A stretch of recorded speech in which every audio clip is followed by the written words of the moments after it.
Good morning. It's Friday, December 6th. Welcome to the morning show. I'm Doug Donnelly. First, some weather. Today will be sunny with a high near 38 and northwest winds from 8 to 13 miles per hour with gusts as high as 23 miles per hour. It has been windy lately. For tonight, partly cloudy with a low around 24 and west wind around 7 miles per hour. Looking at Saturday, it will be mostly sunny with a high near 40 with a west wind 7 to 10 miles per hour. And to events, there are more holiday events happening tomorrow than we have time to mention. But there is a fairly extensive list on the county website, cc.org. But here's a few. Tomorrow is Cecil County's Christmas Parade. It takes place on Main Street in Northeast at noon. This event attracts thousands of people, so get there early, and because parking can be an issue. It was an issue for me last year. And then in Port Deposit from 2 p.m. to 7 p.m., take the Port Deposit Candlelight Tour. There will be a silent auction, scheduled performances of the once water-powered organ in the former Tome Church, and the Grace Ellie Duo will be performing in the Carriage House. Check in at 98 North Main Street, Port Deposit, to get your Fast Track wristband, which will allow you to walk around and go to the various houses. Admission fees go to support the Port Deposit Heritage Corporation. And tomorrow night, from 5:30 p.m. to 7:30 p.m., celebrate the start of the season with Elkton's annual tree lighting ceremony. Bring the kids to visit with Santa, grab a bag with treats, and enjoy our carolers. And a little bit of news. The Maryland School Report Card is out, and the Cecil Whig is reporting that 96% of Cecil's public schools have received a 3 or 4 star rating. That compares favorably to a statewide average of 83%. Full information on this can be found on the Maryland Department of Education website. And now to our today's featured guest. We welcome Ashley Hennessy, who is the Town of Perryville's Community Events Coordinator, who is here to tell us about next Saturday's Christmas in the Park. Good morning, Ashley. Good morning. Thanks for joining us. Yeah, thank you for that introduction.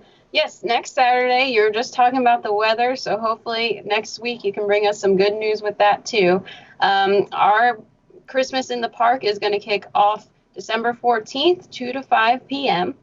And at 2 p.m., it's going to be at 104 Roundhouse Drive is our Lower Ferry Park. And we're going to have crafting vendors and some treat vendors down there, along with DJ styling from Right For You Entertainment. And at 2:30 p.m. is when our Christmas parade begins. So our Christmas parade actually starts at Perryville Middle School on Aiken Avenue, and it runs down through Broad Street and ends at Lower Ferry Park. Now, when that ends at Lower Ferry Park, our big man, Santa Claus, is going to get off of his big tractor float and go right into Rogers Tavern Museum, where we're going to have 3 photos done by Jamal Lawson Photography. And Santa's going to give out a little gift to all of his little visitors that come see him. And when you step outside of Rogers Tavern, we also have what we're calling the North Pole. It's going to be Santa's Cafe. We have Finnegan's Famous Food Truck, Fountain Green Food Truck, and well as the Girl Scouts Troop 1319 will be selling hot chocolate and cookies as well. So you can go ahead and get your pictures with Santa, grab a bite to eat. And another feature too, down at Lower Ferry Park with the Christmas Village, we're going to have letters to Santa mailbox. So once you're done telling Santa what you want for Christmas, if you want to remind him, you can go ahead and put your letter in that mailbox. And our outreach program is also going to be accepting donations for their toy drive. At 4:45 p.m., we're going to begin our tree lighting ceremony, where we're going to have our mayor is going to read "'Twas the Night Before Christmas," and then when she is all done with that, she's going to give us a little hurrah to go ahead and light up our big Christmas tree in the middle of Lower Ferry Park. So it's going to be a really good time. Again, it's from 2 to 5 p.m. is the whole event at Lower Ferry. Our Christmas parade is at 2:30 p.m. and it's about 45 minutes or so, running down Aiken Ave and Broad all the way to Roundhouse Drive. So it's going to be a really good time, and we're very excited. Um, I I should know this, but I don't. Is this an annual event? Yes, this is an annual event. So you've been doing this for how many years? Um, we've been doing it. Many I'm years. newer to Many the position, years. but I know definitely since 2015 it's Oh, been going on. that's So a long probably a time. little bit even before that as well. Um, you know, I have always I guess everyone uh has I mean the 'twas the night before Christmas. I guess for everybody, it sort of conjures up uh, childhood and this vision of an old time Christmas and so forth. It's really, but a fun fact is my wife's cousin is related somehow to Clement Moore, the author Oh, of the poem. I and very that's cool. all I know.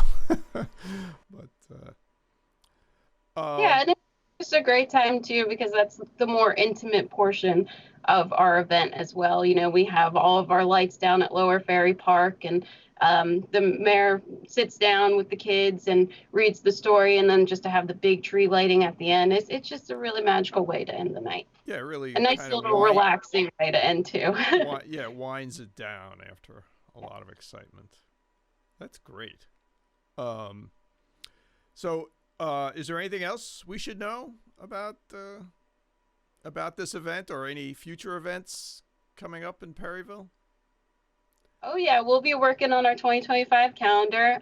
We are very happy that we are also a part of Winter Lights Cecil Nights.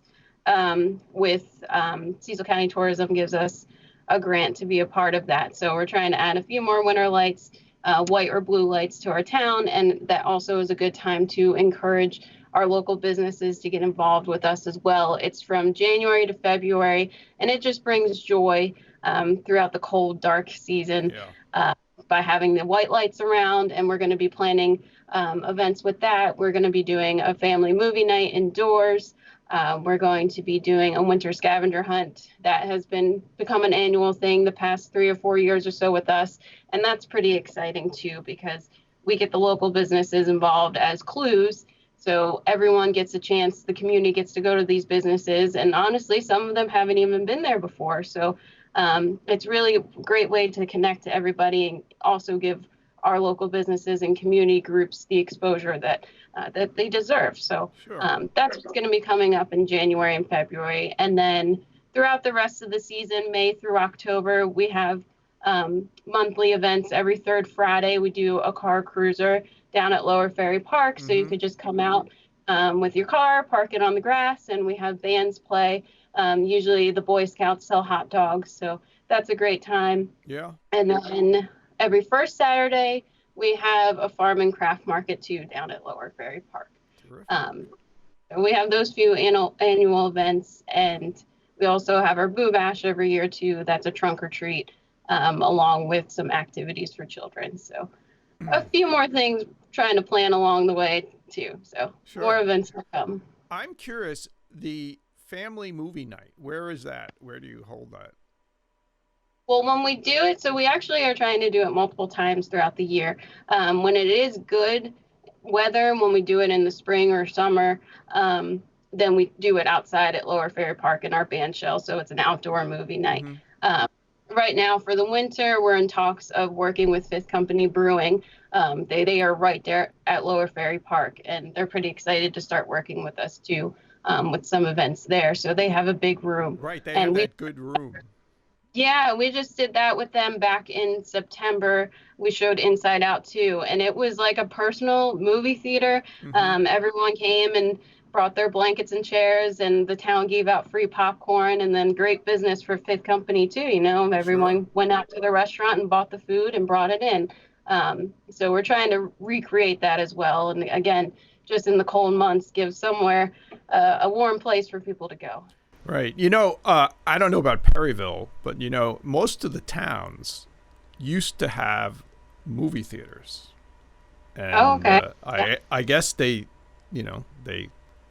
were successful for a while until the big movie theaters kind of came to town. But I know Rising Sun is they're taking over that what had been the church, and one of their plans is to have movie nights. So it's exciting.